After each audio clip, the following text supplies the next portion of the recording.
The story begins in Thailand, where an archaeologist named Luke is fleeing from a local mafia gang after stealing a famous painting. The mafia is hot on his heels, but Luke cleverly evades them through alleys and narrow streets and boards a train. Just as he starts to relax, he meets a girl named Esme. It turns out she's after the same painting. She demands Luke hand it over. When he refuses, Esme's thugs attack him, sparking a fight inside the train. Luke once again escapes by jumping off the train. Now the scene shifts to London. Here we meet Luke's sister, Charlotte, a professional art curator who works at London's Icon Museum. Personally, she's going through a tough time, mid-divorce and battling for custody of her son, which leaves her stressed. One morning, she arrives at the museum and finds Luke waiting there. Shocked to see her brother after many years, she approaches him. But as they talk, Luke distracts her and steals a painting called Head of Christ from the museum. Charlotte chases him outside, where Luke waits in a fancy car. She gets in to retrieve the painting, but police surround them. Luke speeds away, and a high-speed chase ensues. After an intense pursuit, Luke hides the car inside a large trailer truck, escaping the police. Inside the trailer are Luke's associates, Patrick and Deb. Luke hands the painting to Patrick, who tries to find clues hidden within it. The mystery of what clues they seek unfolds later. Luke offers Charlotte a chance to work with him. She refuses, saying, "I won't work with a thief." Just then, Patrick reveals there are no clues in the painting. Hearing this, Luke knocks Charlotte unconscious and leaves her in a safe location. Later, when Charlotte returns to the museum, she discovers Luke returned the painting exactly where he stole it. Despite this, authorities harshly accuse her of involvement in the theft and fire her.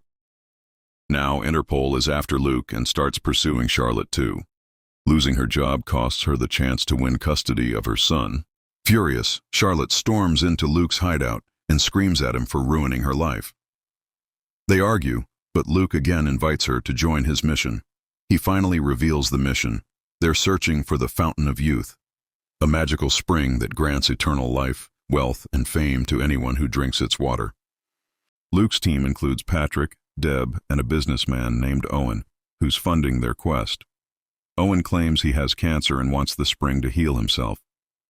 Owen offers Charlotte a deal. If she helps them, he'll hire the best lawyers to help her win custody and get her museum job back. Charlotte agrees on that condition. Luke warns that the fountain can be misused. That's why a secret society called the Protectors of the Path hid it in ancient times. Their descendants still guard it. However, an opposing group once wanted to make the spring public. That group hid clues in 6 famous paintings of Christ. Patrick shows her images of the 6 paintings, but there's a problem. The painting stolen from Charlotte's museum had no unique features, even though it was genuine. Confused, Charlotte explains that the artist, Ray Brand, always created duplicate backup versions identical to the originals. Luke stole a copy, not the original, so there were no clues. Now they must find the real painting. The next day, Luke sits in a cafe when Esme arrives. She tells him to stop researching the fountain, warning it's dangerous, and that the protectors will go to any lengths to hide it. But Luke refuses to stop, so she gives him a final warning and leaves. Days pass. After extensive research, they discover that in 1906, an art dealer traveled on a ship called the Lusitania with the real painting. During the war, Germans sank the ship. Its wreck lies in the North Atlantic Ocean, with the painting stored in one of its cargo holds. The team travels to the Atlantic Ocean.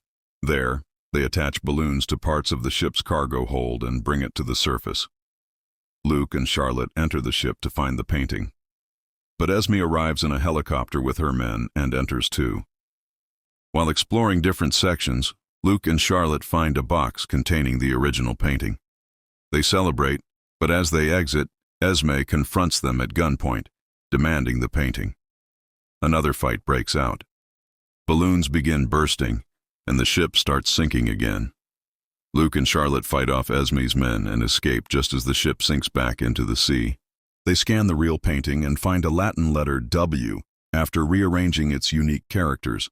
They also uncover the phrase Wicket Bible. After intense brainstorming, they connect Wicket to King James VI, Scotland's 6th and England's 1st king, who published a Bible. Due to translation errors, people called it the Wicket Bible. They realize the next clue is hidden inside that Wicket Bible, kept at the Australian National Library. As they discuss this, Interpol agent Jamal and other officers arrest them. But soon the Thai mafia arrives, guns aimed at all Interpol officers. They'd tracked them here and want their stolen painting back. Luke cleverly manipulates the mafia boss, promising not only that painting, but 5 other valuable paintings in exchange for his team's release. As a distraction, Luke signals Jamal and plays loud music. Interpol uses the chaos to attack the mafia. A gunfight erupts. During the chaos, Luke escapes again. Jamal's team eliminates the mafia and resumes hunting Luke. Meanwhile, Luke and the team reach the Australian National Library. Charlotte brings her son Thomas, who waits in a cafe with Owen. Inside the library, they finally find the Wicket Bible. As they scan its pages, Esme and her team arrive. Luke distracts her, while a massive fight breaks out in the library between him and her thugs. Luke defeats them and flees, trapping Esme inside. Since scanning the entire Bible would take too long, they plan to steal it. Luke and Deb knock out a librarian assistant and escape through a secret drainage tunnel under the vault. Elsewhere, Esme's men attack Owen and Thomas. Despite his supposed illness, Owen fights them off and escapes with Thomas. Back at the hotel, they finish scanning the Bible and discover a number pattern. Unable to decode it, Thomas, the young boy, examines it and suggests it could be musical notes. When he converts the numbers to notes and plays them, it creates an ancient tune composed in honor of the 7 wonders. Charlotte suggests mapping the locations of the 7 wonders. After analysis, Luke places all 6 paintings on a map. The hidden characters align perfectly with 6 wonders' locations, forming a pattern pointing to the final wonder, the pyramids of Giza. Meanwhile, in the Vatican, Esme tells her masters that Luke has the Bible and will soon find the spring. They're worried. Her master tells her to take extreme measures now, kill or die if necessary. He gives her a trident-like key to permanently seal the chamber. The team arrives in Egypt. They discover a network of hidden passages and chambers beneath the Giza pyramid. Owen had hired heavy security and bodyguards. His behavior changes completely. He no longer listens to Luke or Charlotte. When they reach a wall hiding a secret chamber, Owen orders it blown open instead of solving clues. Charlotte asks for an hour to decipher it, but Owen ignores her. They enter a hidden room with a huge round stone at its center. They try moving it, but it's too heavy. Owen tries blasting it with grenades, sparking another argument. Meanwhile, Thomas notices strong acoustics in the room. A musical instrument is present. He plays the 7 Wonders song on it. Suddenly, vibrations intensify. The stone levitates. Charlotte slowly moves it, revealing a mural beneath. When Luke touches it, the entire passage descends like an elevator, taking them downward.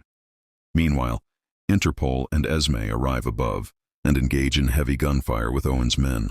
Both teams kill Owen's guards and descend together.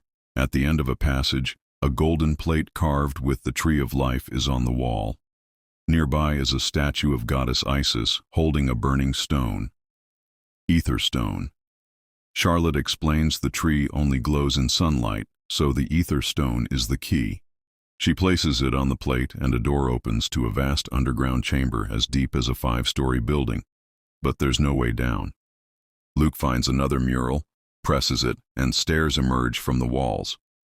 They descend and reach a central eye-shaped structure that opens to reveal a small pond with a little water, the Ma'ar, Fountain of Youth. But Owen is unimpressed. He expected grandeur. To test if it's real, he orders Luke to drink. Luke and Charlotte refuse. As Charlotte argues, Owen shuts her down. He reveals he never had cancer. He just wanted immortality and power. Seeing Luke hesitate, Owen forces him to drink to save his life. Luke's wounded hand touches the water, and the pond magically fills. His blood mingles with it, magical energy flows, water surrounds him, he levitates, lightning strikes, and a glowing droplet appears in his hand.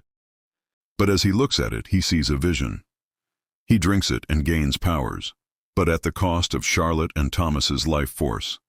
They rapidly age and weaken. Realizing the fountain requires a loved one's sacrifice, Luke drops the water and refuses. Miraculously, his body heals because he chose selflessness. It was all a test. But Owen remains unsatisfied. He shoots Luke again, but the spring keeps healing him. Luke returns to Charlotte and Thomas. Owen, now desperate, drinks the water himself. He levitates and receives a glowing droplet, but in his vision, he sacrifices his own life since he has no loved ones. The fountain begins draining his life instead. As Esme and Jamal arrive, Esme uses the trident key to open a hidden path leading to a giant bell. She rings it. The whole chamber shakes. Doors start sealing permanently. The fountain continues draining Owen's energy. He ages rapidly, weakens, and collapses. The chamber doors close. Luke, Charlotte, Thomas, and Owen's bodyguard run to escape, leaving Owen behind. The pond door seals. Owen is trapped. The stairs revert to normal. They run upward. The bodyguard falls and dies. They face traps along the way but escape safely. Everything calms down. Luke returns all stolen paintings to Jamal, who then releases Charlotte and Luke, pinning all blame on Owen, now declared missing. Esme meets Luke, bids him farewell, and warns him not to cause more trouble. Finally, Luke, Charlotte, Thomas, Patrick, and Deb walk away. Luke apologizes to Charlotte for ruining her job and future, but she smiles. The adventure changed her mind. She no longer wants her old life and decides to continue searching with them.